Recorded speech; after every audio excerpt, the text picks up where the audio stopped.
السلام عليكم ورحمة الله وبركاته.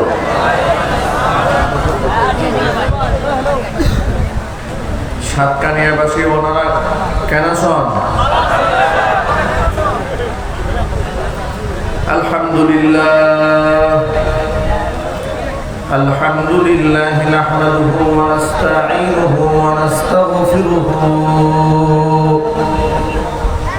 ওয়া নাউযু বিল্লাহি মিন শুরুরি আনফুসিনা ওয়া মিন সাইয়্যাতি আ'মালিনা।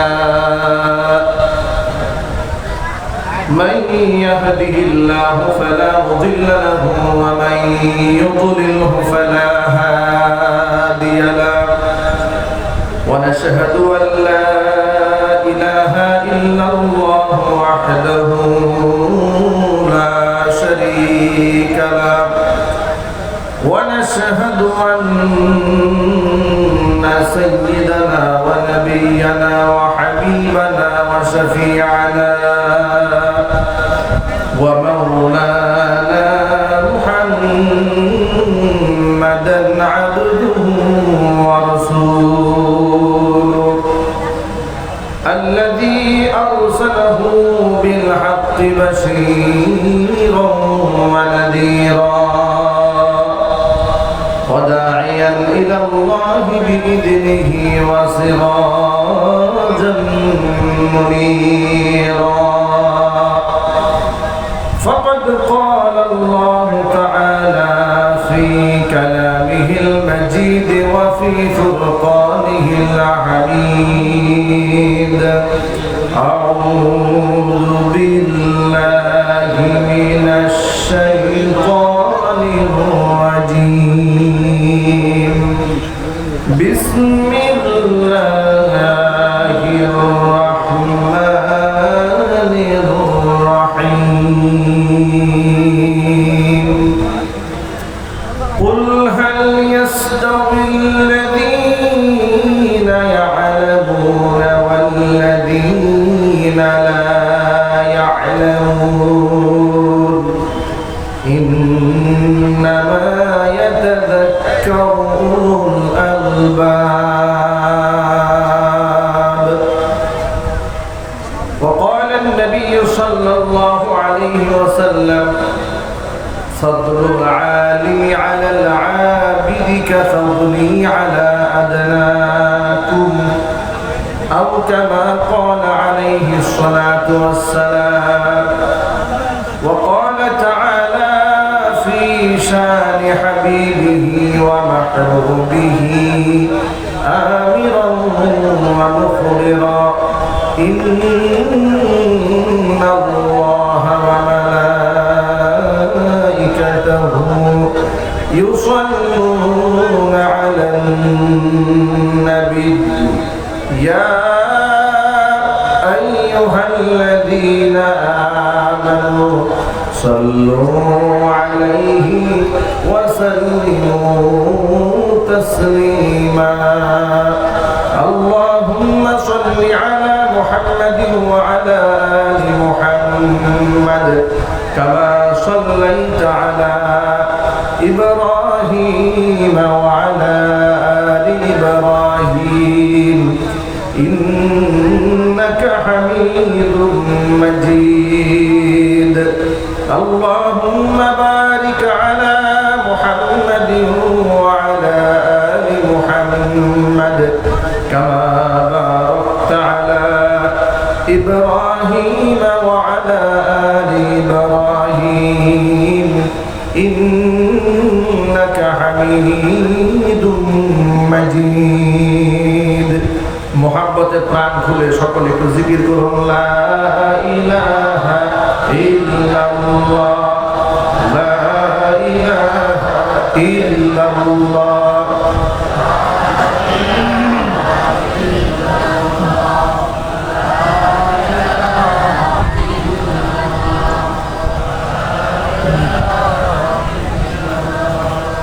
লা ইলাহা ইল্লাল্লাহ লা ইলাহা ইল্লাল্লাহ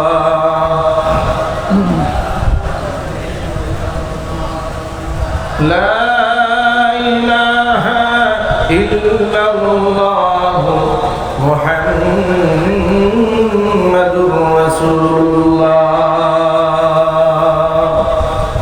সাল্লাল্লাহু আলাইহি ওয়াসাল্লাম। ঈমানের পথে অবিচল থেকে আমার মরণ যেন হয়।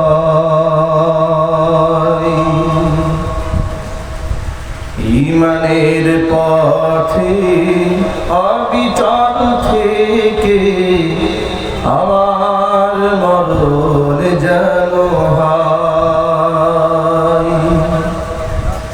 তোমার কাছে মিনতি আমার, তোমার কাছে মিনতি আমার, মহামহিম দয়াময়।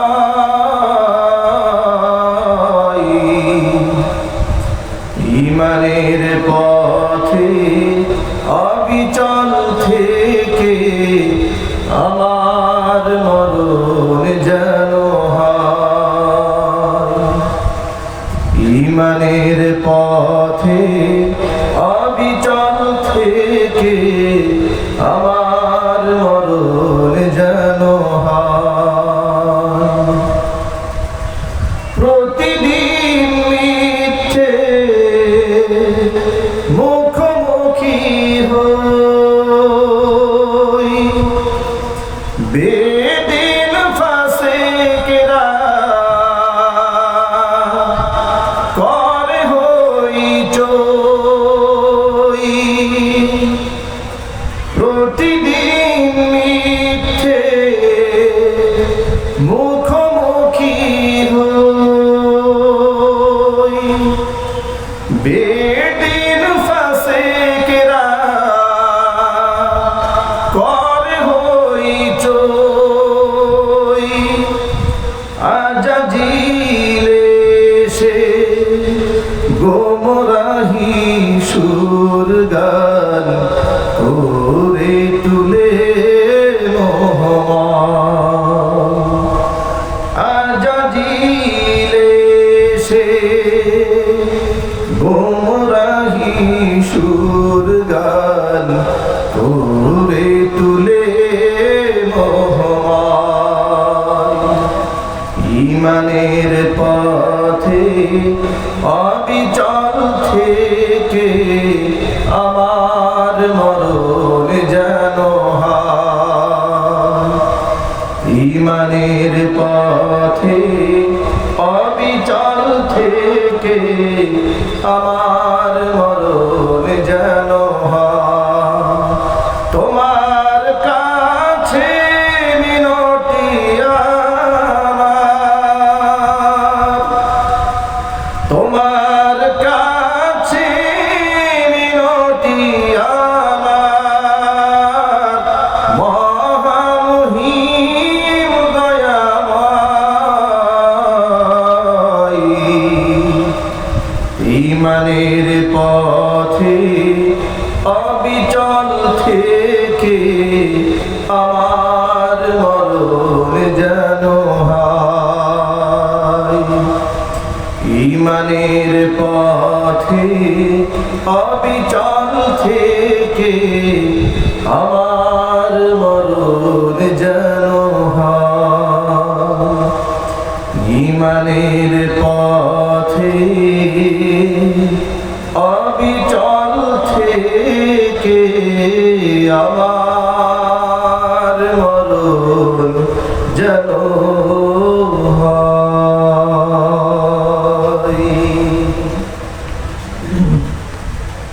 ঐতিহ্যবাহী বন্দরনগরী চট্টগ্রাম জেলার সাতকানিয়া মাদ্রাসা বাবুনগর মক্কার বাড়ি মাদ্রাসা ইয়াসির মাক্কি আল কাসিমিয়া ও আল্লামা নুরুল হুদা রহমতুল্লাহি আলাইহি স্মৃতি সংসদের উদ্যোগে আয়োজিত আজকের এই বার্ষিক ইসলামী মহাসম্মেলনের সম্মানিত সভাপতি সাহেব, আমন্ত্রিত হাজরাত, উলামায়ে কেরাম, মুরব্বিয়ানে ইজম, অত্র এলাকা এবং পার্শ্ববর্তী এলাকা বিভিন্ন প্রান্ত থেকে ছুটে আসা দিনদরদি ইমানদার পরহেজগার মুত্তাকি মুসলিম ভাইয়েরা, পর্দার অন্তরালে আমাদের সকলের শ্রদ্ধাভাজন পর্দানিশীন মা এবং বোনেরা, আজকে এই ইসলামী মহাসম্মেলনের সম্মানিত আহ্বায়ক, বাংলাদেশের নক্ষত্র সমতুল্য একজন সাংসদ আল্লামা ডক্টর আবু রেজা মোহাম্মদ নিজামউদ্দিন নদভী হাফিজাহুল্লাহ বারাকাল্লাহু ফি হায়াতি। আল্লাহ সুবহানাহু ওয়া তাআলা তার সমস্ত সৎকর্মগুলোকে কবুল করুন। এখানে প্রধান মেহমান হিসেবে উপস্থিত থাকবেন হাকিমুল ইসলাম আল্লামা শাহ আব্দুল হালিম বুখারী দামাত বরকাতুহু মুদ্দাজিল্লাহুল আলিয়া, মহাপরিচালক আল জামিয়া আল ইসলামিয়া পটিয়া চট্টগ্রাম। বিশেষ মেহমান থাকবেন প্রখ্যাত হাদিস বিশারদ আল্লামা শেখ আহমদ সাহেব হাফিজাহুল্লাহ, অন্যতম সদস্য পরিচালনা পরিষদ হাটহাজারী চট্টগ্রাম। এছাড়াও আমন্ত্রিত মুআজ্জাজ অসংখ্য মেহমানরা রয়েছেন, যাদের নামের তালিকা অনেক লম্বা হয়ে যাবে বিধায় তাদের নাম এখন আমি বলছি না। সকলের জন্য হৃদয়ের গভীর থেকে দোয়া থাকলো, ভালোবাসা রইল, আল্লাহ পাক সকলের নেক হায়াত দারাজ করে, তাদের খিদমাতের ওয়াসাআতকে আল্লাহ পাক বৃদ্ধি করে দেন। প্রিয় ভাইরা, গত বছর এই তাফসীর মাহফিলে, এই ইসলামী মহাসম্মেলনে দেশের বরেণ্য কিছু উলামায়ে কেরাম এখানে উপস্থিত ছিলেন, যারা আজকে আমাদের মাঝে নেই। বিশেষ করে উপমহাদেশের শ্রেষ্ঠতম শেখুল হাদিস হেফাজুল ইসলাম বাংলাদেশের অবিসংবাদিত আমির মুঈনুল ইসলাম হাটহাজারী মাদ্রাসার স্বনামধন্য পরিচালক আল্লামা শাহ আহমদ শফি রহমাতুল্লাহি আলাইহি নওয়ারাল্লাহু মারকাদাহু ওয়া জাআলাল জান্নাতা মাসওয়াহু, তিনি গত বছর এই প্রোগ্রামের প্রধান মেহমান ছিলেন। গত বছর এই স্টেজে ছিলেন সাতকানিয়া হুজুর খ্যাত অসংখ্য উলামায়ে কেরামের উস্তাদ আব্দুল কাদের রাহিমাহুল্লাহ। আল্লাহ পাক তাকে জান্নাতুল ফিরদাউসের মেহমান হিসেবে কবুল করুন। আমার আগে যিনি আপনাদের সামনে আলোচনা করেছেন, গোটা বাংলাদেশের উলামায়ে কেরামের মাথার মুকুট, সির তাজ, উপমহাদেশের মধ্যে অন্যতম একজন গবেষক, আলোচক, আলেম দ্বীন ডক্টর আল্লামা আফম খালেদ হোসেন, তার বাবা, তিনি ইন্তেকাল করেছেন গত বছর, তিনি এখানে ছিলেন। আল্লাহ সুবহানাহু ওয়া তাআলা তাকে জান্নাতুল ফিরদাউসের সুউচ্চ মাকাম দান করেন। জিরি মাদ্রাসার সম্মানিত মুহতামিম সাহেব তৈয়ব রহমাতুল্লাহি আলাইহি, তিনিও এখানে ছিলেন, তিনি ইন্তেকাল করেছেন। বরেণ্য চারজন আলেম দ্বীন, বাংলাদেশের খ্যাতনামা আলেম, তারা এখানে ছিলেন, তারা ইন্তেকাল করেছেন। শ্রদ্ধার সাথে তাদেরকে স্মরণ করছি, আল্লাহর কাছে তাদের জন্য দোয়া করছি, আল্লাহ পাক জান্নাতুল ফিরদাউস তাদের ঠিকানা বানিয়ে দিন। আজকের ইসলামী মহাসম্মেলনে অনেক মুরব্বীরা এখানে এসেছেন, অনেক ইয়াং জেনারেশন যুবক ভাইরা এসেছেন। মাইকের আওয়াজ বাহিরে যাচ্ছে, অসংখ্য মা বোনেরা আমাদের কথাগুলো শুনতে পাচ্ছেন। আমি অত্যন্ত আনন্দিত এবং গর্বিত এই মাহফিলে আসতে পেরে। আমাকে এই মাহফিলের জন্য সরাসরি দাওয়াত দিয়েছেন এই মাহফিলের আহ্বায়ক, যিনি ডক্টর আবু রেজা মোহাম্মদ নিজামউদ্দিন নদভী হাফিজাহুল্লাহ, যার ব্যাপারে তার ইলম এবং জ্ঞানের গভীরতা সম্পর্কে আমার এতটা আইডিয়া ছিল না। তার সাথে সম্পর্ক হওয়ার পর, তার সাথে কথোপকথন হওয়ার পর থেকে যতটুকু জেনেছি এবং তার কাছের মানুষ থেকে তার সম্পর্কে যতটুকু আমার ইলম হয়েছে, বাংলাদেশে যে পরিমাণ মসজিদ মাদ্রাসার খেদমত তিনি করেছেন, আমি আসার সময় বলতেছি না, তার কাছে আমার একটা বড় প্রস্তাব থাকবে। তিনি অনেক মসজিদ, মাদ্রাসা, হসপিটাল, অনেক কিছুই করেছেন। ইসলামিক ইউনিভার্সিটি চিটাগং, যার সবচেয়ে বড় অবদান, এরকম একটা বিশ্বমানের একটা প্রতিষ্ঠান মাদারিসুল কওমি, একদম শুরু থেকে সেখানে তাফসীর, ফিকহ, উলুমুল হাদিস, আদব সব কিছু সহ একদম নুরানি থেকে শুরু করে কওমি সিলেবাসের সর্বোচ্চ ডিগ্রি পর্যন্ত ছাত্ররা হাজার হাজার ছাত্ররা পড়াশোনা করতে পারে। সাতকানিয়ার মাটিতে সাদকায়ে জারিয়া হিসেবে ডক্টর আবু রেজা মোহাম্মদ নজরুদ্দিন নিজামুদ্দিন নদভীর নেতৃত্বে এমন একটা প্রতিষ্ঠান হোক, এটা আমি তার কাছে প্রস্তাব পেশ করলাম। আল্লাহ সুবহানাহু ওয়া তাআলা তাকে এই প্রতিষ্ঠান করার তৌফিক দান করেন। আপনারা কি এটা চান না? ইসলামিক ইউনিভার্সিটি চিটাগাংয়ের যত বড় এরিয়া রয়েছে, হয়তো এত বড় এরিয়া হবে না, যতটুকু সম্ভব তার জীবদ্দশায় তিনি এমন একটা খেদমত করে যাবেন, বিশ্বমানের একটা প্রতিষ্ঠান সাতকানিয়ার মাটিতে হোক। এটা আপনারা কারা কারা চান? আমি দোহান দেখতে চাই। মাশাআল্লাহ, আলহামদুলিল্লাহ, হবে ইনশাআল্লাহ। আল্লাহ সুবহানাহু ওয়া তাআলা কবুল করেন। তিনি আশ্বস্ত করেছেন হবে ইনশাআল্লাহ। আমি এতটা আশান্বিত হতাম না যখন খেতে বসে শুনলাম চিটাগং ইউনিভার্সিটি তার অবদান, শুনতে পেলাম অসংখ্য মসজিদ মাদ্রাসা তার অবদান, শুনতে পেলাম বিভিন্ন মাহফিলে গিয়ে মাদ্রাসার বিল্ডিং এর সমস্ত খরচ দিয়ে আসে। তখন আমার মনে চাইলো এক একটা মাদ্রাসার ভবন যিনি বিভিন্ন জেলা শাখাতে দান করতে পারেন, তার এলাকায় এই সাতকানিয়ার মাটিতে যেন মাহফিলি কেন্দ্রবিন্দু হয়ে শেষ না হয়ে যায়, এটা যেন সদকায়ে জারিয়া স্বরূপ কিয়ামত পর্যন্ত থেকে যায়। এবং সেটা এখান থেকে আজকে যে তিনি উদ্বুদ্ধ হয়ে যে স্বীকৃতি প্রদান করেছেন, অনতি বিলম্বে তিনি করতে পারেন। আল্লাহ সুবহানাহু ওয়া তাআলা তাকে গায়বী নুসরত করেন। জোরে কোন আমিন। প্রিয় ভাইয়েরা, এখান থেকে আলেম ওলামা বের হবে। আলেমদের শান, আলেমদের মান, আলেমদের মর্যাদা, আলেমদের সম্মান বৃদ্ধি কে করেছেন? লাইট শর্ট করেছেন, লাইটটা ঠিক করে। আমি আমার খুতবার ভেতরে কোরআন মাজিদের হাজার হাজার আয়াতে কারিমার ভেতর থেকে ছোট্ট একটা আয়াতে কারিমা আপনাদের সামনে আমি তিলাওয়াত করেছি। হাদিসের পুঞ্জীভূত ভান্ডার থেকে ছোট্ট একটা হাদিসে পাক আপনাদের সামনে আমি পাঠ করেছি। আমি সার সংক্ষেপ আপনাদের সামনে কথা বলেই এখান থেকে বিদায় হয়ে আমার নেক্সট প্রোগ্রাম বাঁশখালীতে বাহারছড়াতে আমি যাব। এই জন্য সংক্ষিপ্ত পরিসরে আল্লাহ পাক যেন এই কোরআনের আয়াত থেকে এবং হাদিস থেকে কিছু বিশদ আলোচনা আপনাদের সামনে করার তৌফিক আমাকে দান করেন। সকলে বলুন আল্লাহুম্মা আমিন। প্রিয় ভাইরা, মানুষদেরকে জান্নাতের পথের দিশা দেওয়ার জন্য, মানুষকে তার জীবনের লক্ষ্য এবং উদ্দেশ্য সম্পর্কে অবগত করার জন্য, মানুষকে তার সৃষ্টির মূল উদ্দেশ্য সম্পর্কে জানাবার জন্য আল্লাহ সুবহানাহু ওয়া তাআলা যুগে যুগে আম্বিয়া আলাইহিমুস সালাতু ওয়াস সালামকে পাঠিয়েছেন। প্রত্যেকটা নবী রাসূল বেগুনা মাসুম ছিলেন। তারা এমনভাবে কার্যনির্বাহ পরিচালনা করেছেন, তাদের জিন্দেগিতে সগীরা কবিরা জাহিরি বাতিনি ইচ্ছায় অনিচ্ছায় কোনো প্রকার ভুল ত্রুটি আল্লাহ পাক হতে দেননি। আল্লাহ পাক তাদেরকে নিরাপত্তার চাদরে আবৃত করে রেখেছেন জীবনের শুরু থেকে জীবনের শেষ পর্যন্ত। তারা ছিলেন আল্লাহ সুবহানাহু ওয়া তাআলার পক্ষ থেকে নির্বাচিত মানুষ। তাদের ইলেকশন করে নবী বানাননি, আল্লাহর পক্ষ থেকে তারা নবুয়ত পেয়েছেন, তারা মর্যাদার পাত্র হয়েছেন।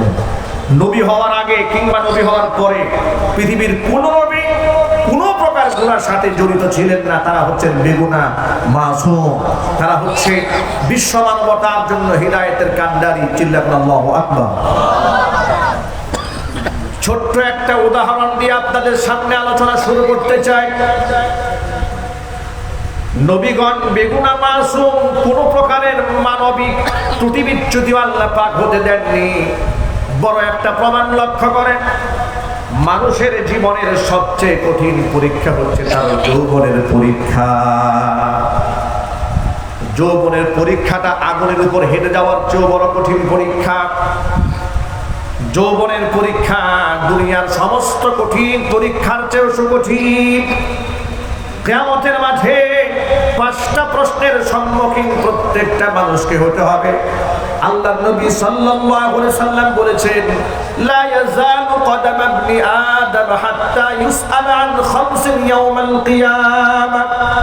কিয়ামতের মাঠে 5টা প্রশ্নের জবাব যতক্ষণ পর্যন্ত বান্দা দিতে না পারবে, এক কদম পর্যন্ত আদম সন্তান হাসরের ময়দান থেকে পা সরাতে পারবে না। 1 নম্বর প্রশ্ন হচ্ছে আন উমরিহি ফিমা আফনা, জীবনটাকে কোন কাজে ব্যয় করেছে আল্লাহর কাছে জবাব দিতে হবে। 2 নম্বর প্রশ্ন হচ্ছে জীবনের সবচেয়ে মূল্যবান সময় হচ্ছে তার যৌবনকাল। আল্লাহর নবী বলেন ওয়ান শাবাবিহি ফিমা আবলা, যৌবনকালটা বান্দা কোন কাজে কাটিয়েছে আল্লাহর কাছে জবাব দিতে হবে। ওয়ান মালিহি মিম্মা ইকতাসাবা, সম্পদের ব্যাপারে প্রশ্ন করা হবে, কোন উৎস থেকে সম্পদ উপার্জন করেছে। 4 নাম্বার হচ্ছে ওয়া ফিমা আনফাকা, উপার্জিত সম্পদ কোন কাজে ব্যয় করেছে। 5 নাম্বার প্রশ্ন হচ্ছে ওয়া মাযা আমিলা ফিমা আলিমা, বান্দা যতটুকু জানতে পেরেছে, যতটুকু জেনেছে, ইলম অনুযায়ী বান্দা কতটুকু আমল করেছে। 5টা প্রশ্নের মধ্যে জীবন সম্পর্কে প্রশ্ন করা হবে, যৌবনকাল সম্পর্কে স্পেশাল প্রশ্ন করা হবে। অথচ জীবনের একটা অংশই তো যৌবনকাল, কিন্তু যৌবনের ব্যাপারে আল্লাহ আলাদা প্রশ্ন করবেন। এর মানে হচ্ছে যৌবনকালের মূল্য আল্লাহর কাছে অনেক বেশি, ঠিক কি না ভাই? আপনারা সকলে এক বাক্যে জবাব দিয়ে বলেন আমার জীবনের মালিক কে? আরো জোরে বলতে হবে মালিক কে? আল্লাহর দেওয়া জান, আল্লাহর দেওয়া মাল, আল্লাহর দেওয়া এই যৌবনটা কোন কাজে ব্যয় করলাম? যৌবনের কঠিন বড় পরীক্ষা। আজকে সমাজের দিকে তাকিয়ে দেখেন, সমাজের অধিকাংশ যুবকের চরিত্র নাই, আমল নাই, আখলাক নাই। ফেসবুক, ইউটিউব, হোয়াটসঅ্যাপ, ভাইবার, প্রতিনিয়ত নারীদের সাথে মোবাইলে চ্যাট আছে না নাই? আরো যদি বলতে হবে আছে না নাই? আবার এই যুবকেরা যেন চরিত্র ঠিক রাখতে না পারে, মিডিয়ার মাধ্যমে প্রতিনিয়ত যুবকদেরকে চরিত্রহীন বানাবার প্রচেষ্টায় চালানো হচ্ছে। বেপর দিকে উৎসাহ দেওয়া হচ্ছে, পর্দানিশীল জিন্দিগিকে সেকেলে কিংবা মধ্যযুগীয় কালচার কিংবা মধ্যপ্রাচ্যের কালচার হিসেবে টেলিভিশনে, টকশোতে, বিভিন্ন অনুষ্ঠানে তথাকথিত বুদ্ধিজীবীরা পর্দাকে উপহাসের সাথে উল্লেখ করছে। বাস্তবতা আছে না নাই? প্রিয় ভাইয়েরা আমার, যৌবনকালটা বড় কঠিন সময়, যৌবনের প্রতি পরীক্ষা বড় মারাত্মক পরীক্ষা। নবী ইউসুফ আলাইহিস সালাতু ওয়াস সালাম, আল্লাহ পাক তাকে কত বড় যৌবনের পরীক্ষার মধ্যে ফেলে দিয়েছিলেন। কোরআন মাজিদে আল্লাহ পাক কি সুন্দর করে তার উপাখ্যানটা উল্লেখ করেছেন।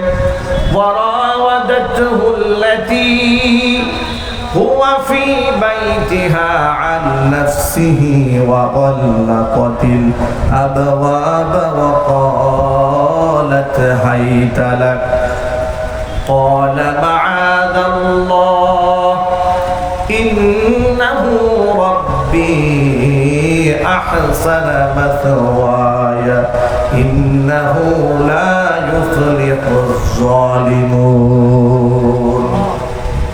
যে মহিলার গৃহে আমার নবী ইউসুফ ছিলেন, সে মহিলা নিজেকে সামলাতে না পেরে আমার নবী ইউসুফের চেহারা, আমল, আখলাক, সৌন্দর্যতা দেখে মুগ্ধ হয়ে বহুবার তাকে ফুসলিয়েছে। ছলে বলে কোলে কৌশলে কোনোভাবেই যখন কাজ হয়নি, জবরদস্তির পন্থা অবলম্বন করেছে। ঘরের মধ্যে ডেকে নিয়ে ঘরের দরজাগুলো বন্ধ করে দিয়েছে, একান্তে ডেকে চিত্তাকর্ষক পোশাক করে ডেকে বলেছে, হাই তালাক, আসো আমার দিকে। ও যুবকেরা, আপনারা এক বাক্যে জবাব দিয়ে বলবেন, নবী ইউসুফ আলাইহিস সালাতু ওয়াস সালাম কি মানুষ ছিলেন না জিন ছিলেন? না ফেরেশতা ছিলেন? তিনি কি ছিলেন? চিল্লায় বলেন। মানুষ হওয়ার কারণে রক্ত, মাংস, ঘাম প্রত্যেকটা মানুষের শরীরে থাকে। তামান্না, কামনা, বাসনা, মানবিক চাহিদা, রাগ, অভিমান, গুসা, আঘাত দিলে ব্যথা পাওয়া, কেটে গেলে রক্ত বের হয়ে যাওয়া, এটা মানবিক স্বাভাবিক তবিয়ত। যৌবন আসলে ভিন্ন বিপরীত লিঙ্গের প্রতি আকর্ষণ সৃষ্টি হওয়া, এটা একটা স্বাভাবিক ব্যাপার। এই স্বাভাবিক বিষয়কে অস্বীকার করার কোনো সুযোগ নাই, ঠিক কিনা? একজন সুন্দরী নারী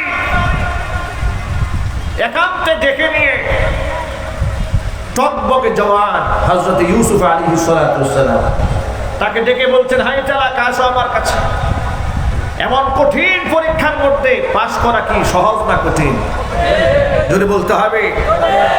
কত বড় পীর সাহেব, এরকম কঠিন পরীক্ষার মধ্যে পড়লেই বোঝা যাবে পীরের দৌরত্ব কতটুকু। আজকাল তো দেখা যাচ্ছে কত প্রকারের ফোটালা ফাঁস হয়ে যায়, কত রকমের ঘটনা বাংলাদেশে ফাঁস হয়ে যাচ্ছে। কথা বলতে হবে। মানুষ যাদেরকে আইডল মনে করে, আইকন মনে করে, তারাও ফেসে যাচ্ছে, জালে আটকা পড়ে যাচ্ছে। এই জাল তো বড় কঠিন জাল। ইউসুফ আলাইহিস সালাতু ওয়াস সালাম যখন দেখতে পেলেন জানালা বন্ধ, দরজা বন্ধ, সাহায্য করার কোনো মানুষ তো নাই, এই কঠিন সিচুয়েশনে চিৎকার চেঁচামেচি করলে মান সম্মান নষ্ট হয়ে যাবে। এই জন্য তিনি নির্বিঘ্নে নিশ্চিন্তে সাহায্য চাইলেন একমাত্র কার কাছে? তিনি বললেন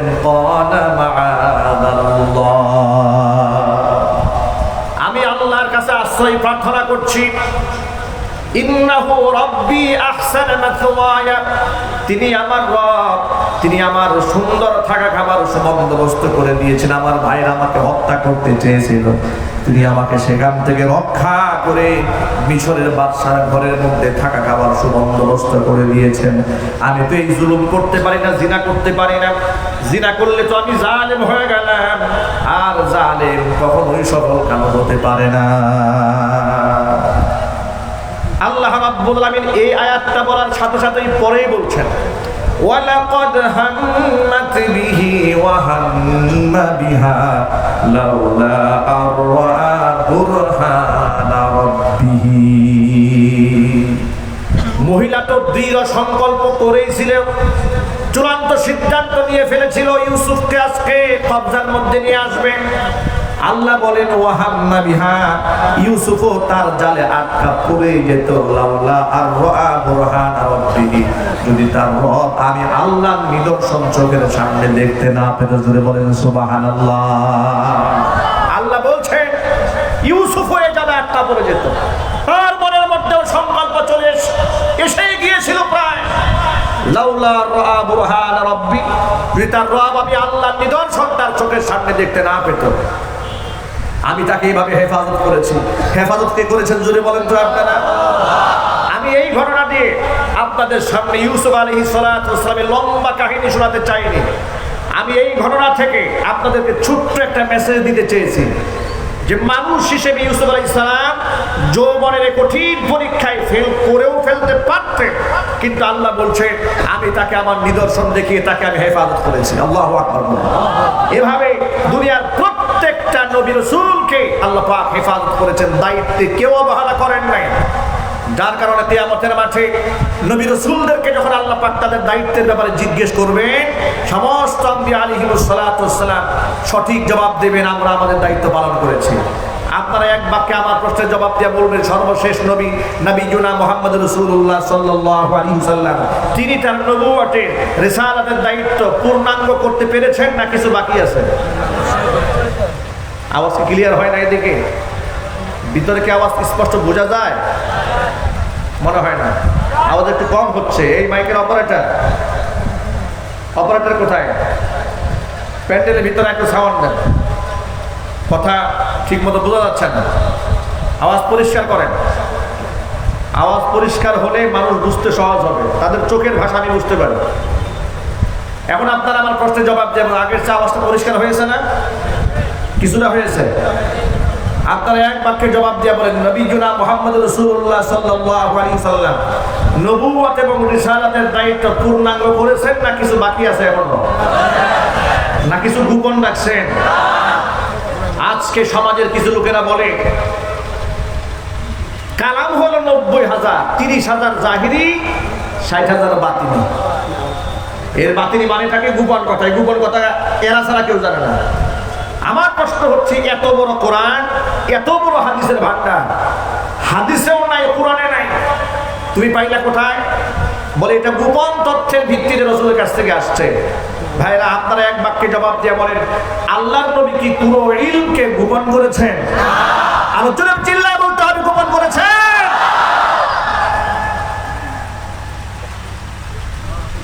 এই বিশ্বাস যে ব্যক্তি করবে সে সাথে সাথে কাফের হয়ে যাবে। কারণ হচ্ছে কোরআন মাজিদ আল্লাহ সুবহানাহু ওয়া তাআলা বলে দিয়েছেন ইয়া আইয়ুহার রাসূল বাল্লিগ মা উনজিলা ইলাইকা মির রাব্বিক, ও নবী আপনার রবের পক্ষ থেকে আপনার কাছে যা নাযিল করা হয়েছে সব আপনি পৌঁছে দেন। যদি আপনি পৌঁছে না দেন তাহলে রিসালাতের দায়িত্ব আপনি পূর্ণ করলেন না। আপনি যখন পুঙ্খানুপুঙ্খানুভাবে পৌঁছে দেবেন, সমাজের কিছু লোকেরা আপনার দুশমন হয়ে যাবে, ভয়ের কোনো কারণ নাই। ওয়াল্লাহু ইয়াসিমুকা মিনান নাস, মানুষের কাছ থেকে রক্ষা করব আমি আল্লাহ। হাদিসের মধ্যে আল্লাহর নবী স্ত্রীদের সাথে কিভাবে শুয়েছেন, কিভাবে গোসল করেছেন, এত সূক্ষ্ম সূক্ষ্ম বিষয় স্পষ্ট উল্লেখ করে দেওয়া হয়েছে, কোনো জিনিসে গোপন করা হয়নি।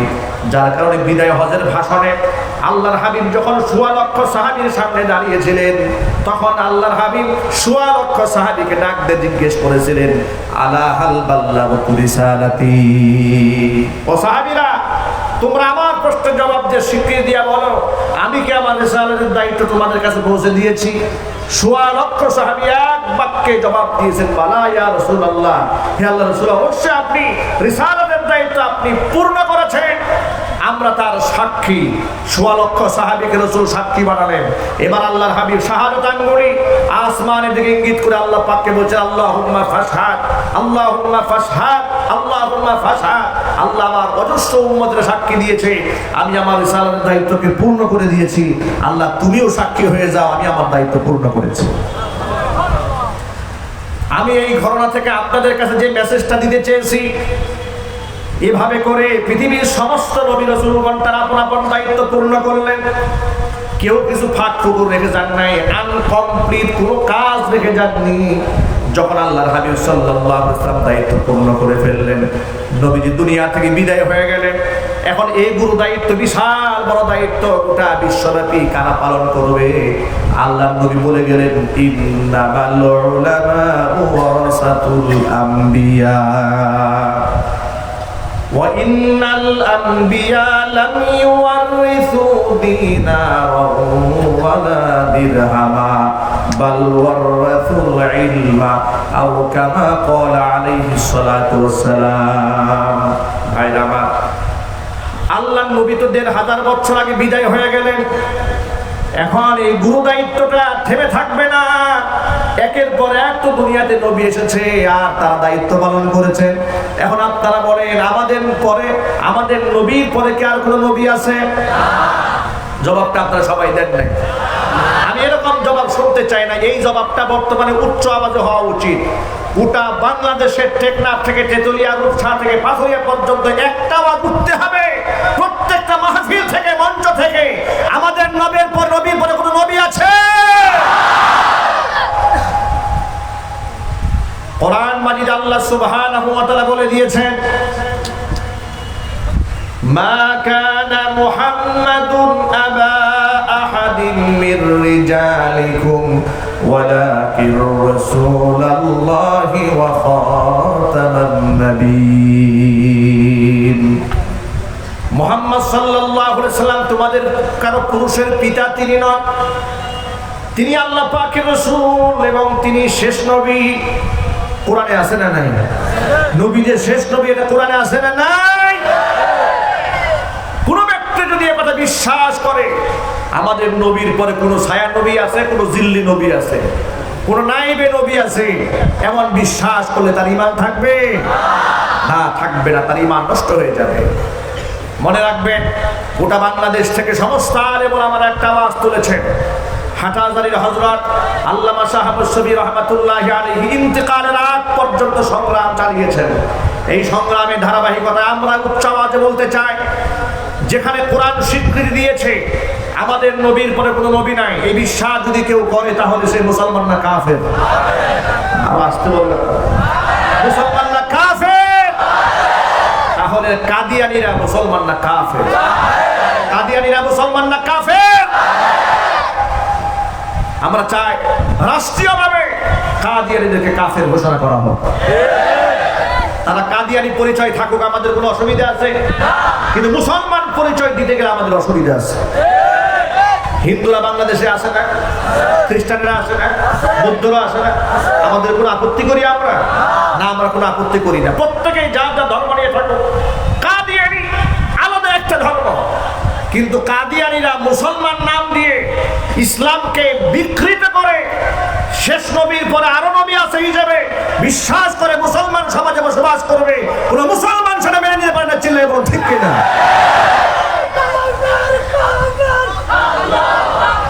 প্রিয় ভাইরা আমার, কথা সংক্ষেপে বলতে হবে, সময় আমার হাতে খুবই কম। আমরা এই আওয়াজ এখান থেকে দিয়ে যেতে চাই, কাদিয়ানীরা অমুসলিম, কাদিয়ানীরা কাফের।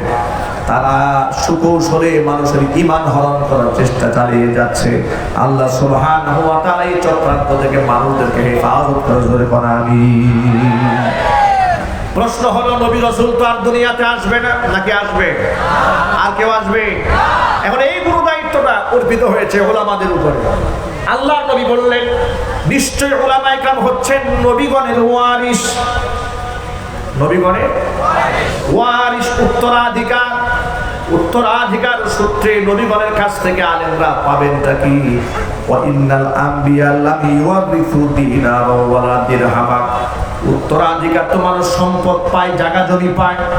নবী রাসূল সম্পদ রেখে যান নাই, জায়গা জমিও রেখে যান নাই। নবী রাসূল রেখে গিয়েছেন আসমানি ইলম। ওই আসমানি ইলমের উত্তরাধিকার হচ্ছেন উলামায়ে কেরাম।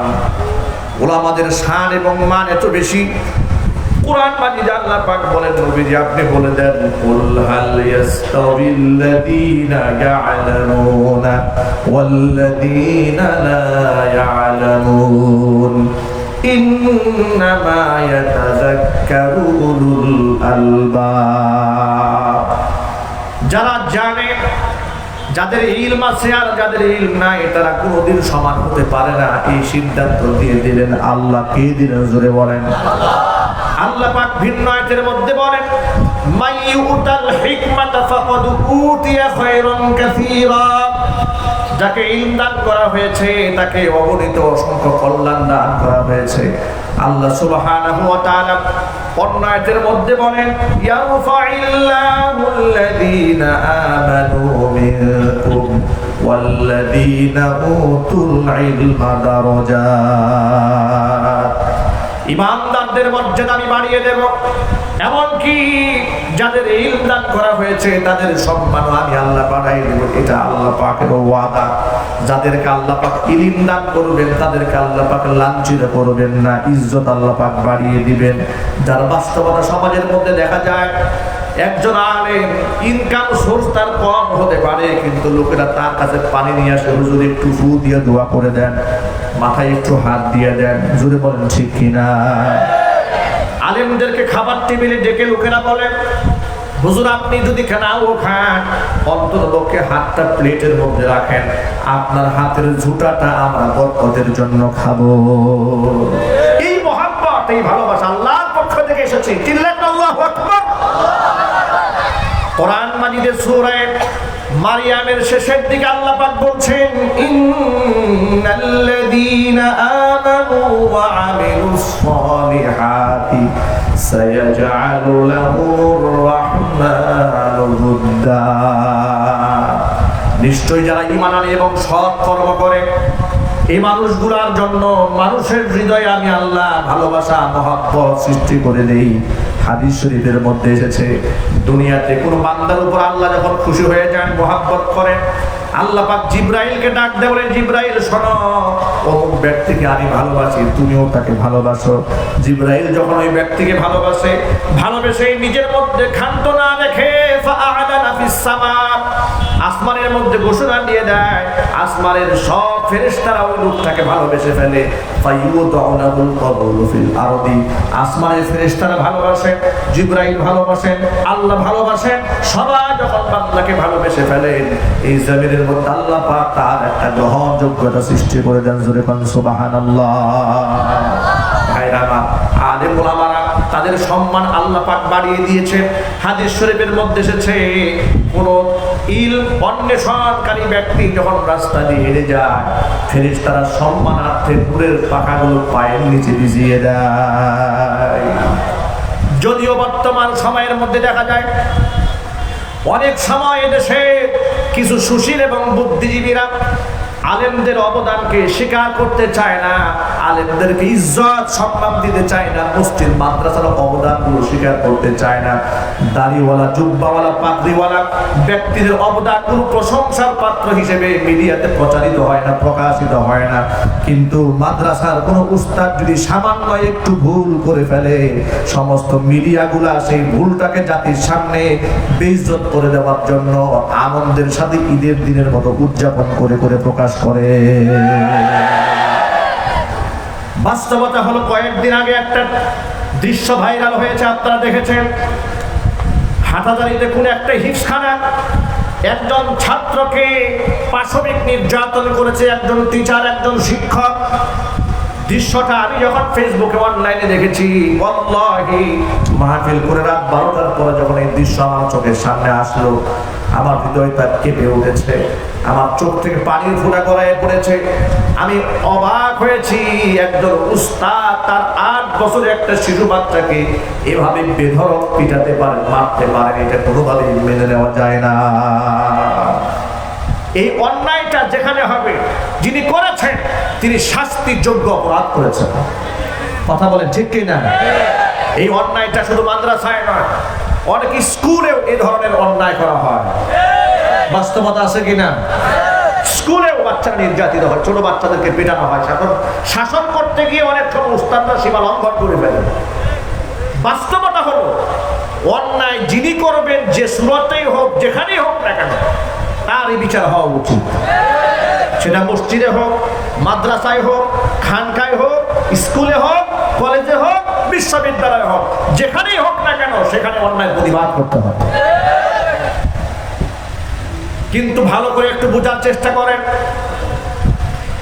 এই অপরাধ যখন মিডিয়াতে প্রচার হয়ে গেল, আমি আমার ভাষায় বলি, প্রথমে তার সিদ্ধান্ত ইসলাম কি বলে আপনাদেরকে জানাই দেই। ছোটবেলা থেকে শুনে এসেছি, উস্তাদ যেখানে মারে সেই জায়গা নাকি বেহেশতে যাবে, জান্নাতে যাবে, জাহান্নামে ঘুরবে না। এই কথাটা ছোটবেলা থেকে শুনে এসেছি, সম্পূর্ণ ভিত্তিহীন অমূলক একটা কথা।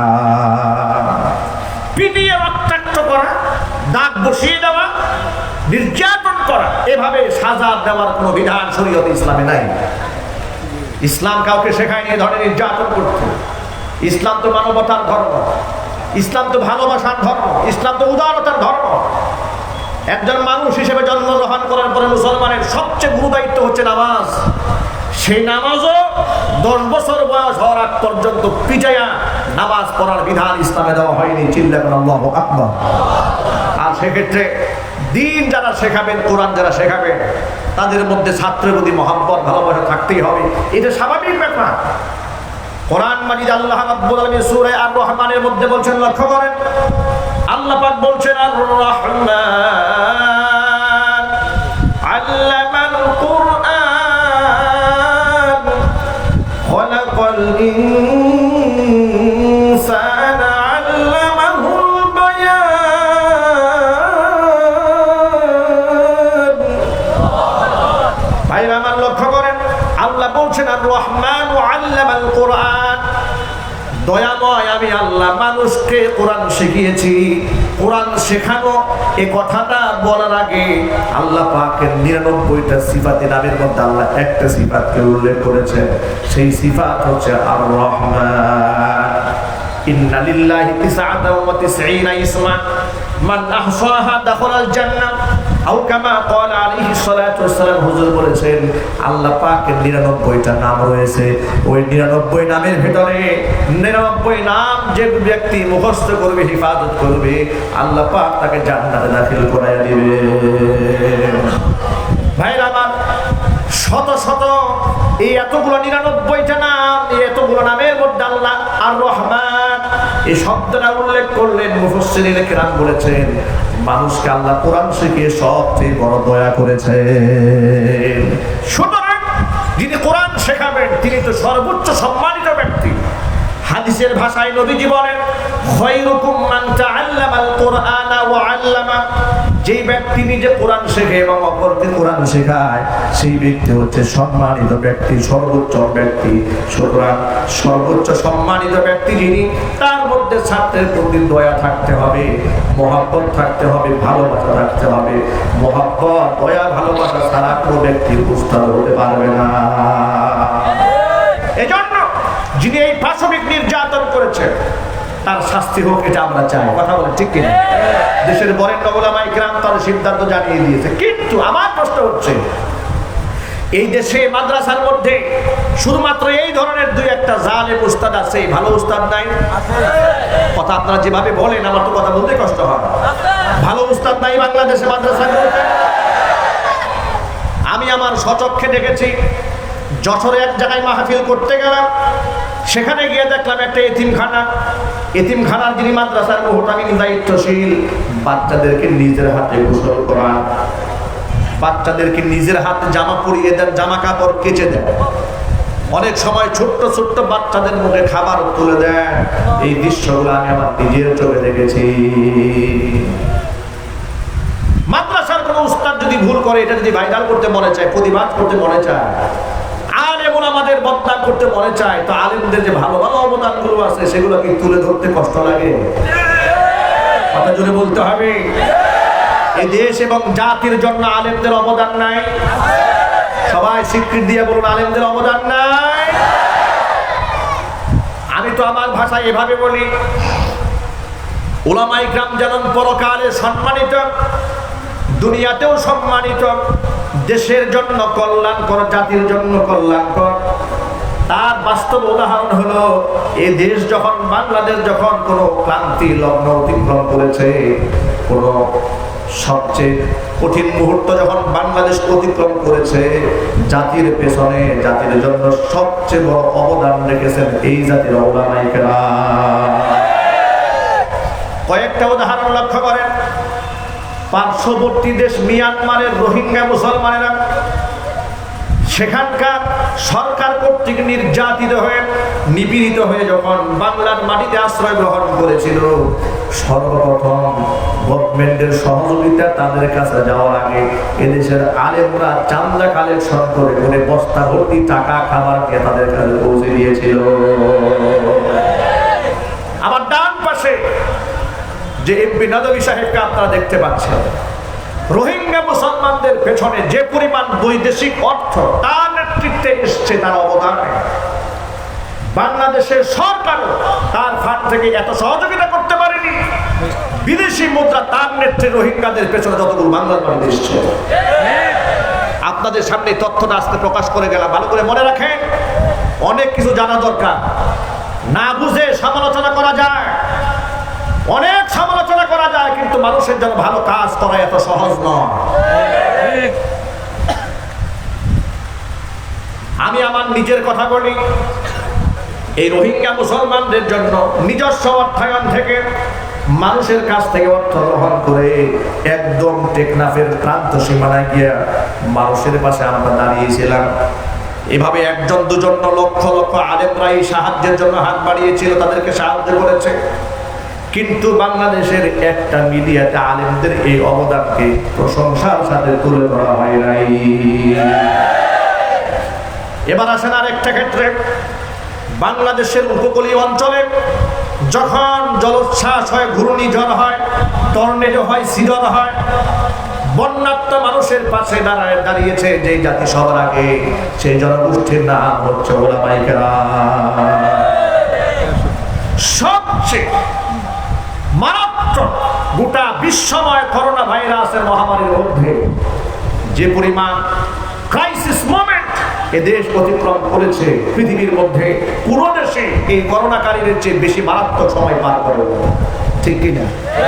সে সময় এদেশের উলামায়ে কেরাম কি অবদান রাখলেন জাতির জন্য? অর্থনৈতিক সাহায্য তো করেছেন। যখন তারা দেখতে পেলেন কর্মরোগে আক্রান্ত হয়ে লাশের মিছিল চলছে হসপিটালে, লাশের পর লাশ পড়ে আছে, লাশের কাছে কেউ যেতে চায় না, সেখানে কোনো প্রশাসনের লোক যেতে চায় না, অনেক ক্ষেত্রে বাধ্য হয়ে প্রশাসনের কিছু ভাইয়েরা দায়িত্ব পালন করেছেন, এটাকে অস্বীকার করা যাবে না। কিছু কিছু প্রশাসনের ভাইরাও সহযোগিতা করেছেন, আল্লাহ পাক তাদেরকে কবুল করেন, জোরে বলেন আমিন। কিন্তু জাতীয় পর্যায়ে সবচেয়ে বড় ভূমিকা কাদের ছিল? যখন বুদ্ধিজীবীরা টেলিভিশনে বসে সিদ্ধান্ত দিয়ে দিল লাশগুলাকে আগুন দিয়ে পুড়ায় দেওয়া হোক, আর আস্তে আস্তে নাউজুবিল্লাহ করে না, এই সিদ্ধান্ত বুদ্ধিজীবীরা ৭১ টেলিভিশন থেকে পেয়েছিল, কথা বলতে হবে ঠিক কিনা? তখন দেশের এই কঠিন দুরবস্থার মধ্যে জীবনের ঝুঁকি নিয়ে আলেমরা মাঠে নামলেন আর বললেন, মোটেও নয়, মুসলমানদের লাশের মূল্য আছে, এর সম্মান আছে, এর দাম আছে, মর্যাদা আছে, এদের লাশ আগুনে পুরাতে দেওয়া যাবে না।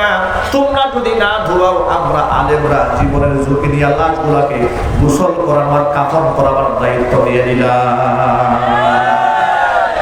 এদেশের আলেম সমাজ লাশগুলাকে গোসল করার দায়িত্ব গ্রহণ করলেন।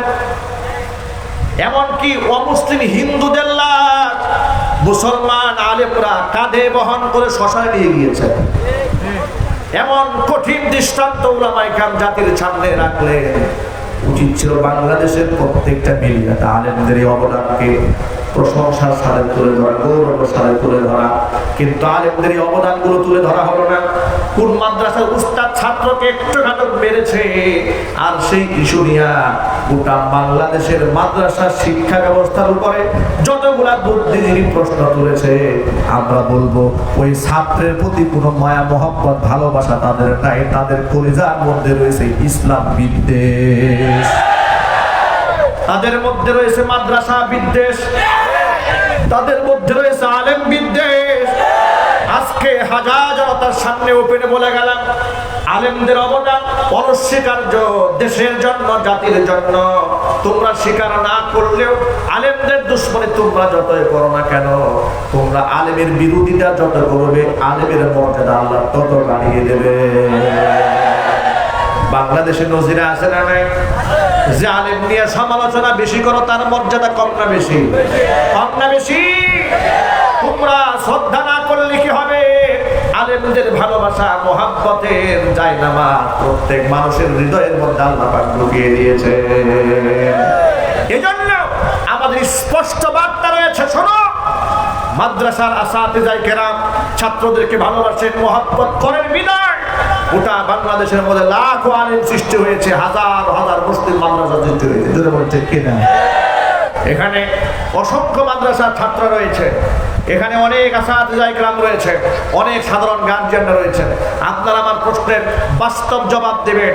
আপনাদের সন্তানেরা মাদ্রাসায় পড়েছে যুগ যুগ ধরে, আপনারা বলুন, সব শিক্ষক কি এরকম আপনার ছাত্রের উপর নির্যাতন করেছে? চিল্লায় বলতে হবে, করেছে? ৭১ টেলিভিশনে এক উপস্থাপিকা ঢাকার একজন বরেণ্য আলেমকে লাইভে ডেকে নিয়ে কি তার প্রশ্ন, প্রায় সময় শোনা যায় মাদ্রাসার মধ্যে যৌন হয়রানি, নাউযুবিল্লাহি মিন যালিক। আপনারা এক বাক্যে জবাব দিয়ে বলেন, মাদ্রাসায় প্রায় সময় ছাত্ররা যৌন হয়রানির শিকার হয়? চিল্লায় বলতে হবে। এই প্রশ্নটা তাহলে এভাবে করা হলো কেন? এলার্জিটা কোন জায়গায়?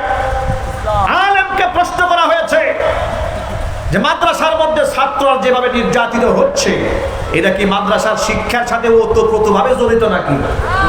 এইভাবে প্রশ্ন করা হয়েছে। দুর্ঘটনা ঘটলো কি, আর প্রশ্নের ঢংটা কি? প্রশ্নের ঢং দেওয়া হয়েছে মাদ্রাসার উপরে, শিক্ষার উপরে।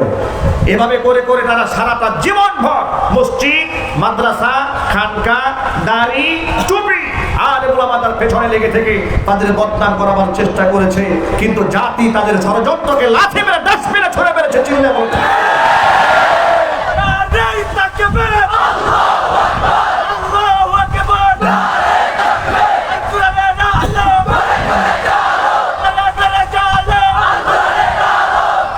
আমার প্রিয় ভাইয়েরা, সম্মান তো আল্লাহর পক্ষ থেকে দেওয়া, সমালোচনা করে তোমরা কেউ কমাতে পারবে না। কারণ হচ্ছে তুইজ্জু মান তাশাউ ওয়া তুযিল্লু মান তাশাউ বিয়াদিকাল খায়র। ইজ্জত দেওয়ার মালিক কে? আল্লাহ। সবাই বলে আল্লাহ। সম্মান দেওয়ার মালিক কে? আল্লাহ। আল্লাহ পাক যদি কাউকে সম্মানের সুউচ্চ শিখরে উঠাতে চান, বান্দা কি ষড়যন্ত্র করে কমাতে পারবে? আল্লাহ পাক যদি ইজ্জত দিতে চান, বান্দা কি বেইজ্জত করতে পারবে? আর আল্লাহ যদি কাউকে বেইজ্জত করতে চান, হাজার মানুষ মিলেও তাকে ইজ্জত দিতে পারবে না। তার আরেকটা উদাহরণ আপনাদের সামনে পেশ করি। কিছুদিন আগে বাংলাদেশের জনৈক এক মৌলবী বাংলাদেশের বরেণ্য বরেণ্য আলেমদের নাম ধরে ধরে স্টেজে গালিগালাজ করেছে। আছে না নাই? নকশাবন্দি এখন হয়েছে বাক্সবন্দি। কথা ধরে বলতে হবে। আল্লামা শাহ আহমদ শফী রহমাতুল্লাহি আলাইহিকে এত জঘন্য বিশ্রী ভাষায়, বিশ্রী ঢঙে বলেছেন আহাম্মক শকি। নাউযুবিল্লাহি মিন যালিক। বাংলাদেশের কোটি মুসলমানের হৃদয়ের স্পন্দন আল্লামা জুনায়েদ বাবুনগরী হাফিজাহুল্লাহ তার ব্যাপারে মারাত্মক কটূক্তি করেছে। শুধু তাই নয়, এদেশের বরেণ্য বরেণ্য আরো অসংখ্য ওলামায়ে কেরামের ব্যাপারে বিশুদ্ধার করেছে।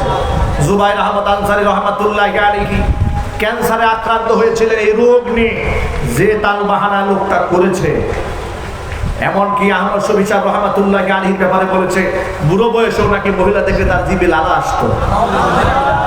আজকে জাতির সামনে সবচেয়ে ধিক্কৃত, সবচেয়ে নিন্দিত এই বাক্সবন্দি কি চরিত্র দাঁড়িয়েছে গোটা বাংলাদেশের মানুষ জেনেছে। তার লিস্টেড বইয়ের সংখ্যা রয়েছে 5-এর উপরে, আর আনলিস্টেড কতগুলো আছে আল্লাহ তাআলা কেউ জানেন না। কোনো ব্যক্তির সমালোচনা বা তাফসীর মাহফিল ইসলামী সম্মেলনের শান নয়, কিন্তু আপনাদেরকে একটা সতর্ককারী মেসেজ দিতে চায়। কোরআনে ফেরাউনের সমালোচনা আছে না নাই? আবু জেহেলের সমালোচনা আছে না নাই? তাহলে সমালোচনা যদি একদম হারাম থাকে, তাহলে আল্লাহ আবু জেহেলের সমালোচনা করলেন কেন? এর দ্বারা মেসেজ বুঝতে হবে কোনটা সমালোচনা আর কোনটা সতর্কবাণী, দুটার পার্থক্য বুঝতে হবে।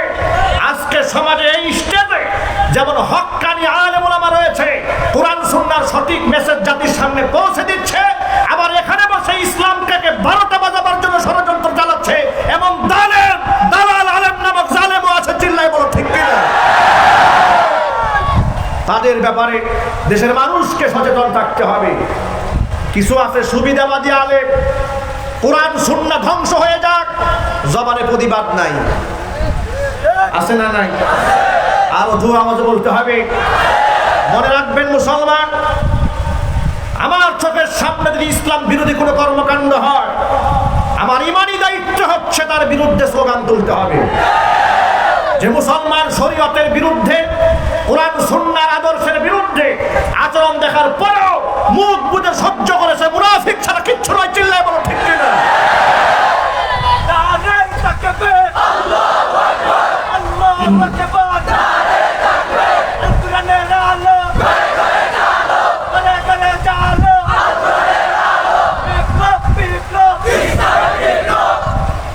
এই জন্য সকল ভাইদেরকে বলি, আমি অনেক সময় কিছু কিছু জায়গায় অন্যায়ের যখন কঠিন ভাষায় প্রতিবাদ করি, আমার কিছু কাছের মানুষেরা বলে হুজুর এত কিছু বলার দরকার নাই, পরিস্থিতি ভালো না। আছে না? ডান বাম দেখে কথা বলেন। আমি বলি ভাই শোনেন, দুনিয়াতে ডান বাম করলাম, কিন্তু কিয়ামতে কিন্তু ডান বাম করা যাবে না। কোরআন মাজিদ আল্লাহ পাক স্পষ্ট ঘোষণা আগেই জানিয়ে দিয়েছেন, ইন্নাল্লাযীনা ইয়াকতুমুনা মা আনজালাল্লাহু মিনাল কিতাবি ওয়া ইয়াশতারুনা বিহি থামানান ক্বালীলা উলাইকা মা ইয়াকুলুনা ফী বুতুনিহিম ইল্লান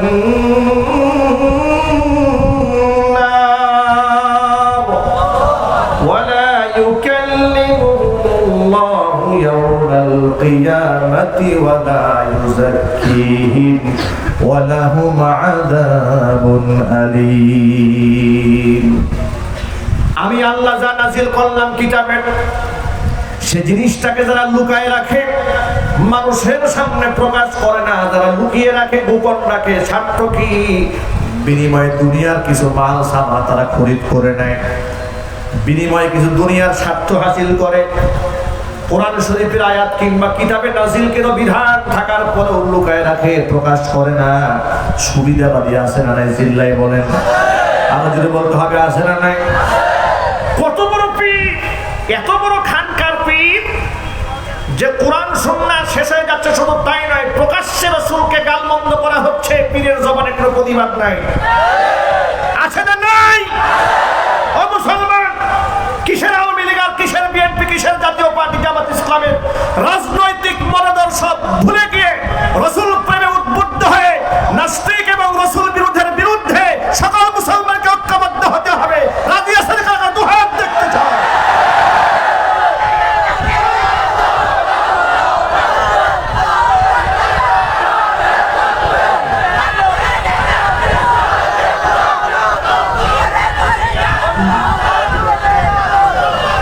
ও মুসলমান ভাইয়েরা আমার, এত বড় বুজুর্গ, এত বড় ওলি চোখের সামনে নবীকে গালি দেয়, তার ঘুম ভাঙে না, এমন পীর আছে না নাই? চিল্লাই বলো। ওনার তাহাজ্জুদের ঘুম ভাঙে না, ওনার জামার আয়রন নষ্ট হয় না। প্রতিবাদ করতে গেলে খানকা বন্ধ হয়ে যাবে, হাদিয়া বন্ধ হয়ে যাবে। মনে রাখবেন, নাস্তিক এবং বেঈমান যদি আমার মাদ্রাসায় ডোনেশন করে, ডোনেশনটাকে লাথি মেরে ফেলে দিতে হবে। বুঝে নিতে হবে ও ডোনেশন করেছে মাদ্রাসা ধ্বংস করে দেওয়ার জন্য। ওর মধ্যে ইসলাম প্রেম নাই, রাসূল প্রেম নাই। এই জন্য সকল ভাইদেরকে বলি, ভাইরা আমার, রাজনৈতিক মতাদর্শ ভিন্ন কথা, কিন্তু ইসলাম হচ্ছে সবার উপরে। কথা বলেন ঠিক কিনা? এখানে আওয়ামী লীগ, বিএনপি, জামাত, জাতীয় পার্টি টানা যাবে না। ইসলামটাকে সর্বোচ্চ সম্মানে স্থান দিতে হবে। কোনো ব্যক্তি, কোনো নেতা, কোনো বুদ্ধিজীবী, কোনো কবি, কোনো সাংবাদিক যেই হোক না কেন, ইসলামের বিরুদ্ধে যেই চক্রান্ত করবে তার বিরুদ্ধে মুসলমান দাঁড়িয়ে যেতে হবে। এই শক্তি, সাহস, হিম্মত কি সবার সমস্ত জবাবদার আছে না? কোনো ভয় আছে? সকলে হাতে হাত রেখে কাঁধে কাঁধ মিলিয়ে ইসলামের পতাকা উড্ডীন করতে চান কারা কারা? আমি দুহাত দেখতে চাই।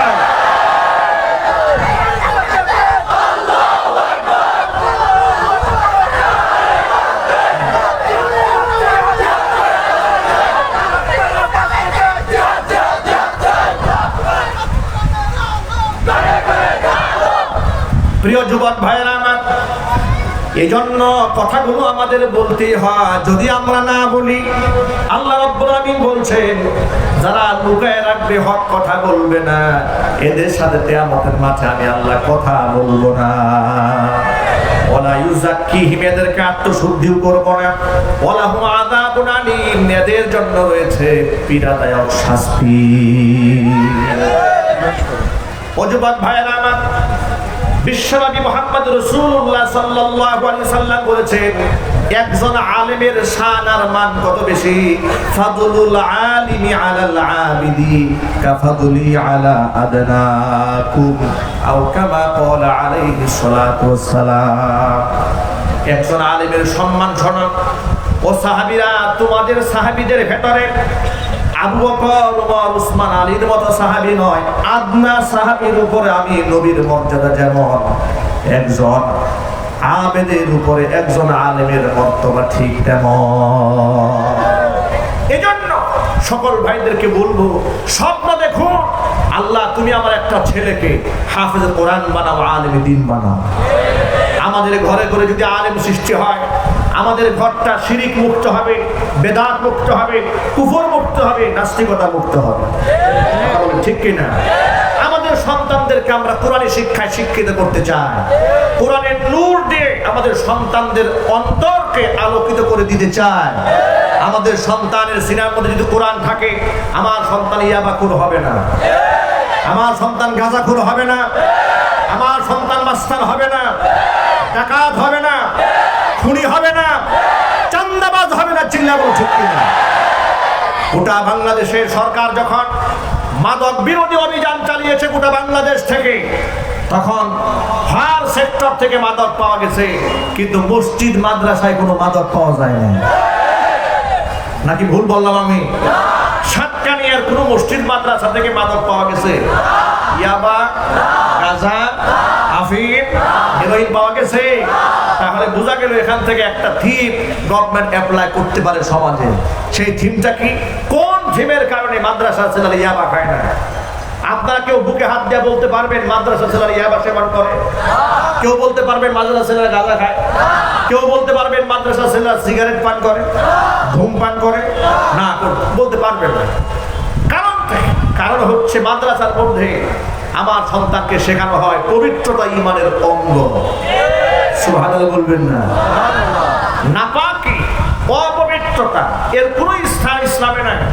যদিও ইসলামের নামে সমাজে কিছু আউল বাউলেরা মাথার মধ্যে বড় বড় জটলা নিয়ে 40 দিন গোসল করে না, তারাও পীর হয়ে গেছে।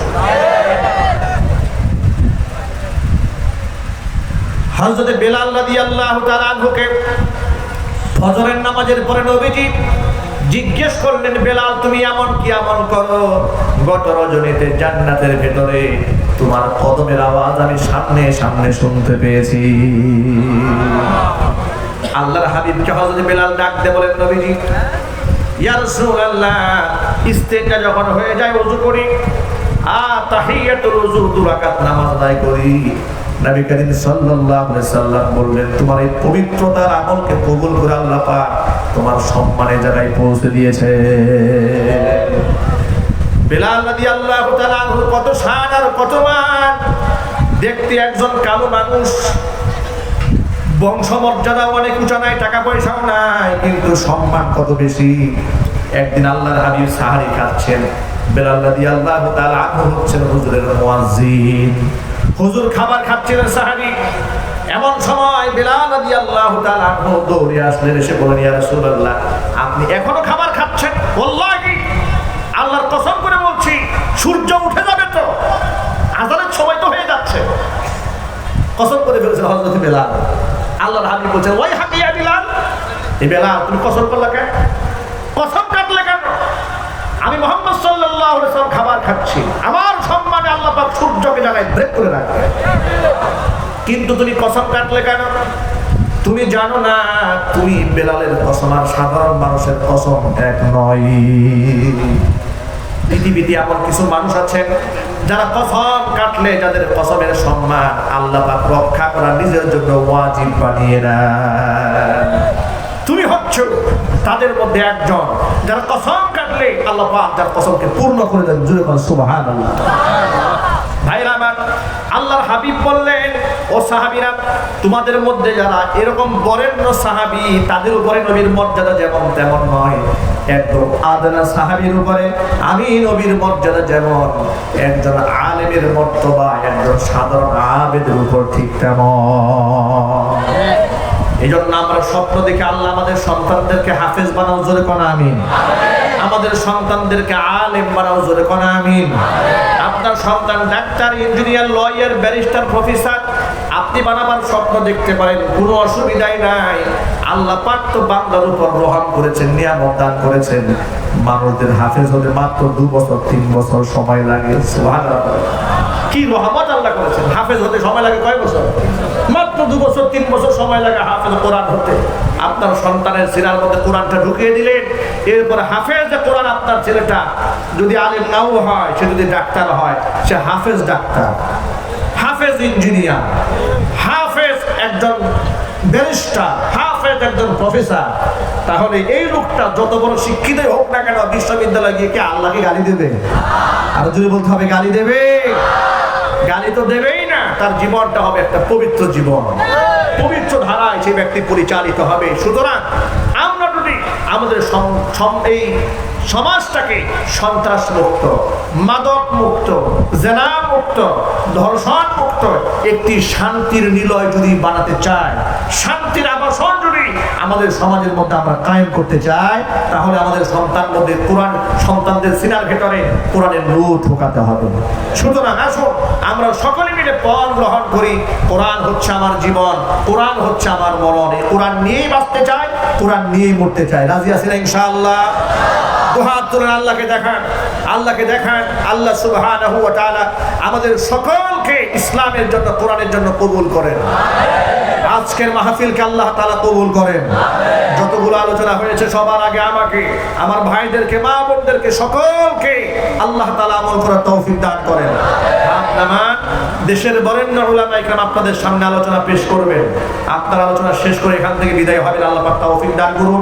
বিশেষ করে হৃদয়ের গহীন থেকে আবারও শ্রদ্ধা নিবেদন করছি প্রফেসর ডক্টর আবু রেজা মোহাম্মদ নিজামউদ্দিন নদভী হাফিজাহুল্লাহর জন্য, যিনি এত সুন্দর আয়োজন করেছেন। একজন এমপি হয়ে, সাংসদ হয়ে কোরআনের বাগান যিনি সাজিয়েছেন, কোরআনের মহাব্বত যার দিল ভরা, কোরআনের মহাব্বত দিয়ে যার গোটা দেহটা ভরা, আল্লাহ পাক কোরআনের জন্য তাকে কবুল করেন। জোরে কোন আমিন। তার পিতা মাতার জিন্দগির গুনার খাতা আল্লাহ পাক তাকে মাফ করে দেন।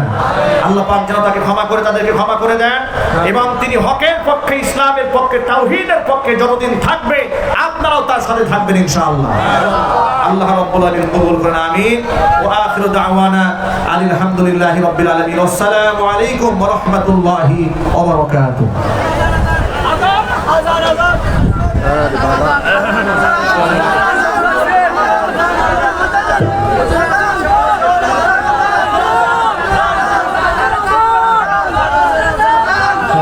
হাজরিন,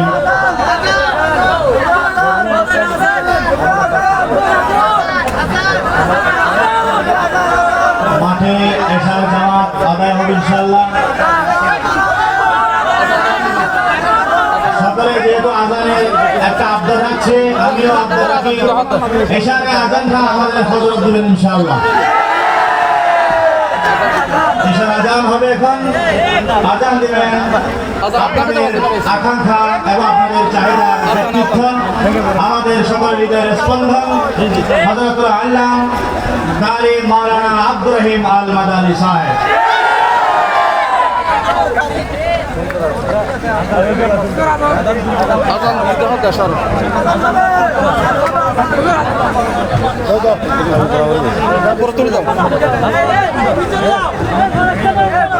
তুলে দাও,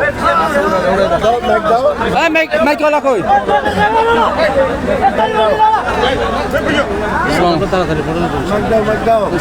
সাদা হাতে বক্তব্য দিয়েছিলাম হাফিজ, আমি ফোন দেবো।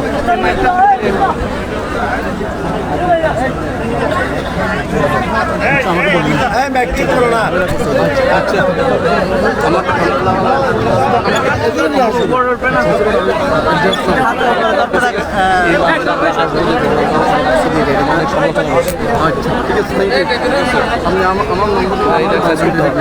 ওইদিকে সামনে দিয়ে এইটা সরাই দেয়, এটার উপরে রাখেন। আধার শোনার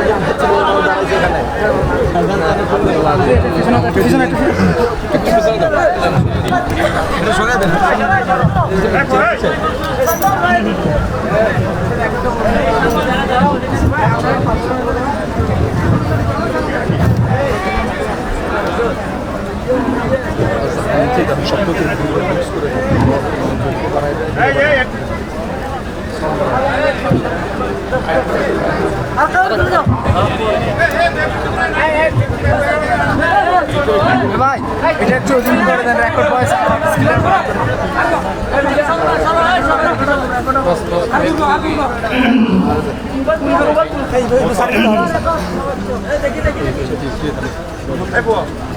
الله أكبر الله أكبر الله أكبر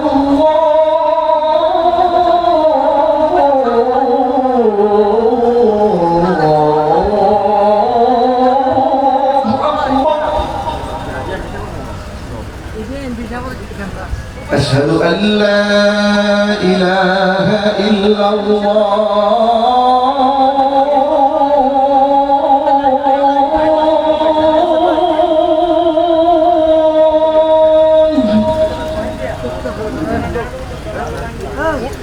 أشهد أن لا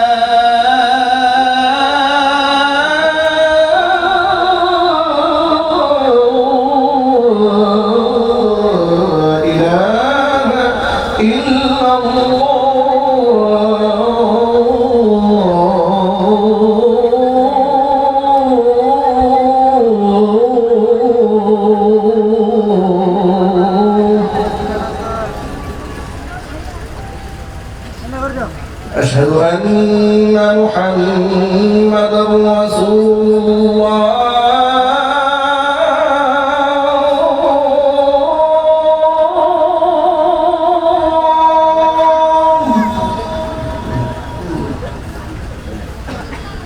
أشهد أن محمدا رسول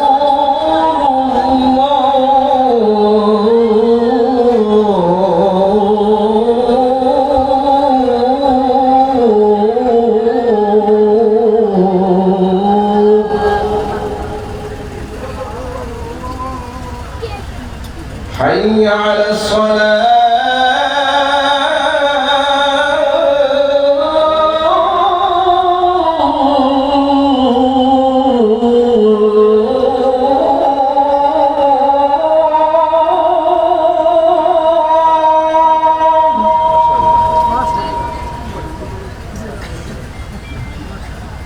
حي على الصلاة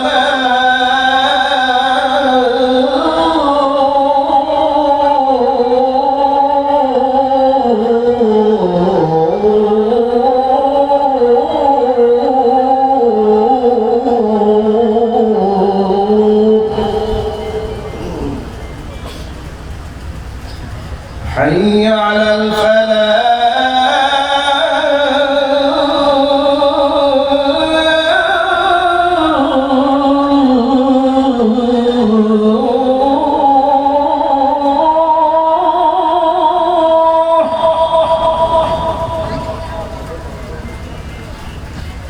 حي على الفلاح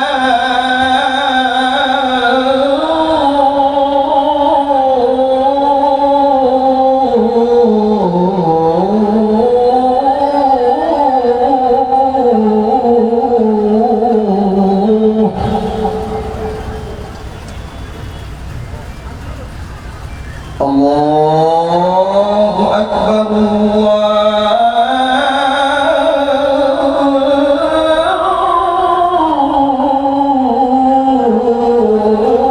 الله أكبر لا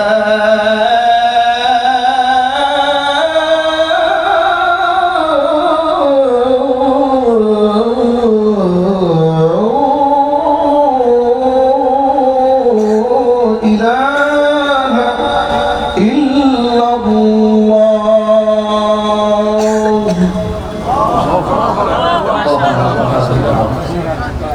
الصلاة القائمة آت محمد الوسيلة والفضيلة وابعثه مقاما محمودا الذي وعدته إنك لا تخلف الميعاد. السلام عليكم ورحمة الله وبركاته.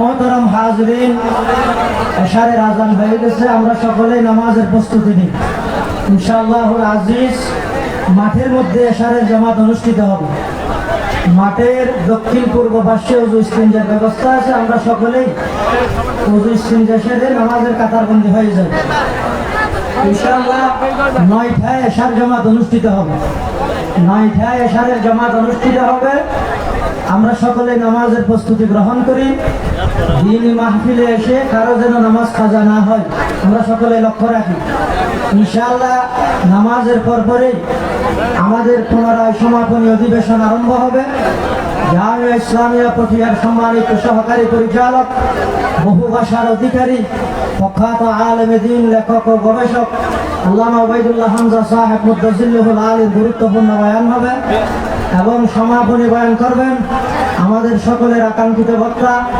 জামিয়া তালিমিয়া ঢাকার সম্মানিত প্রিন্সিপাল আল্লামা হাফিজুর রহমান সিদ্দিকী সাহেব কুয়াকাটা ইনশাআল্লাহ গুরুত্বপূর্ণ বয়ান করবেন আমরা এখন নামাজের প্রস্তুতি নিই 9টায় এশারের জামাত অনুষ্ঠিত হবে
চেষ্টা করলে খাওয়ার হাত দিতে না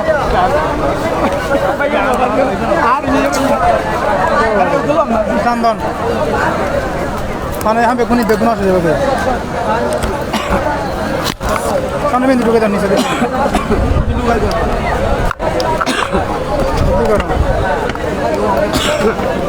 দাও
মোহতারাম হাজরিন, মাঠের অবস্থা আমরা একেবারে এলোমেলো করে ফেলেছি মাহফিলের সৌন্দর্য রক্ষায় এবং আমাদের ইশারের জামাতে সুন্নাত আদায়ের লক্ষ্যে আমরা কাতারবদ্ধ হয়ে যাই।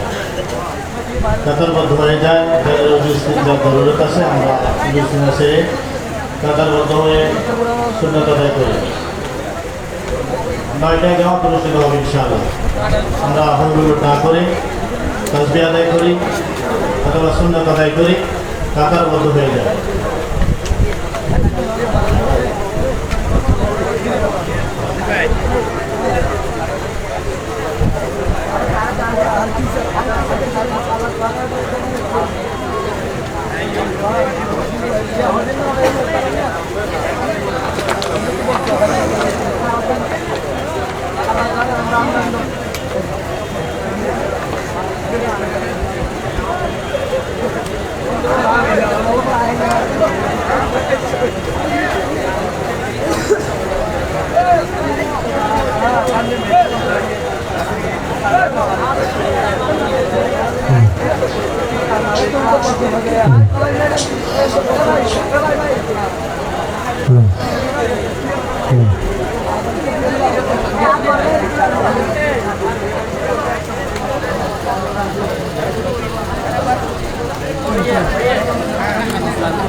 Ambil dari saya segitu bagian.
আর হয়তো সিরিফ 1 মিনিট সময় আছে, আমরা আর দেরি না করে খুব তাড়াতাড়ি কাতারবদ্ধ হয়ে যায়, দাঁড়িয়ে কাতার সোজা করি।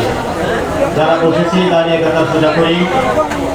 ইমামতি করবেন লোহামেলা উপজেলা কেন্দ্রীয় মসজিদের প্রতি।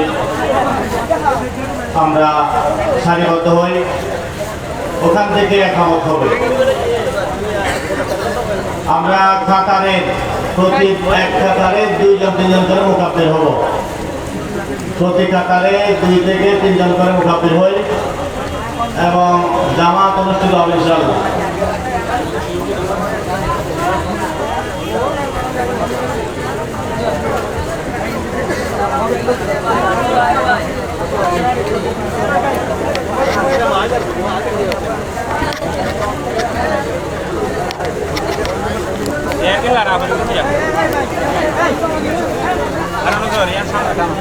Ya masalah tu ni bisa macam masalah.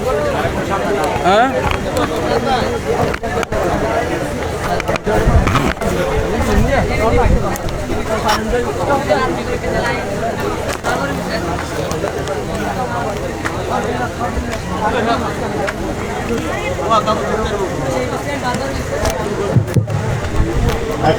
একামত।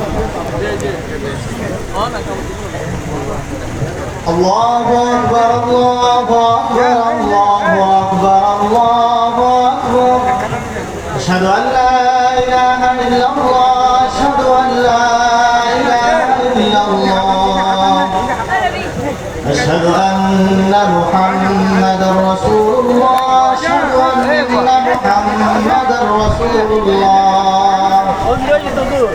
حي على الصلاة حي على الصلاة حي على الفلاح حي على الفلاح قد قامت الصلاة قد قامت الصلاة الله أكبر الله أكبر لا إله إلا الله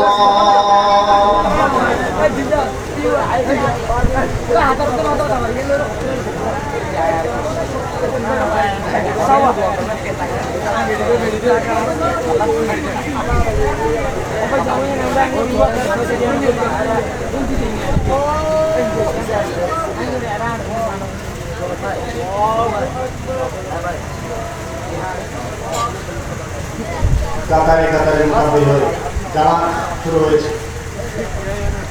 আল্লাহু আকবার।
ওগুলো নিয়ে আসবে হ্যাঁ